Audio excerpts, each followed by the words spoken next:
അല്ലാഹുവിന്റെ റസൂല് പറയുകയാണ്, ഒരു ഭർത്താവിന്റെ മനസ്സ് വേദനിച്ച ഓടിച്ചെല്ലുന്നത് ഉമ്മയുടെ മുന്നിലല്ല, വാപ്പയുടെ മുന്നിലല്ല, പൊന്നുമോളെ ഭാര്യയുടെ മുന്നിലേക്കാണ് കടന്നു വരുന്നത്.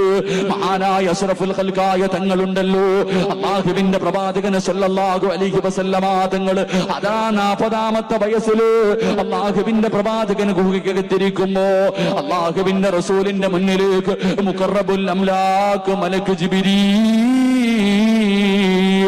ജിബ്രീൽ അലൈഹിസ്സലാം ഇറങ്ങി വരികയാണ്. അല്ലാഹുവിന്റെ പ്രവാചകന്റെ ചാരത്ത് വന്നിട്ട് അവിടെ നോദി കൊടുക്കുന്നു, നബിയേ ഇഖ്റഅ ബിസ്മി റബ്ബികല്ലദീ ഖലഖ് ഖലഖൽ ഇൻസാന മിൻ അലഖ്. അല്ലാഹുവിന്റെ പരിശുദ്ധമായ ഖുർആനിന്റെ 1ാമത്തെ വാചകം പറഞ്ഞു കൊടുക്കുകയാ.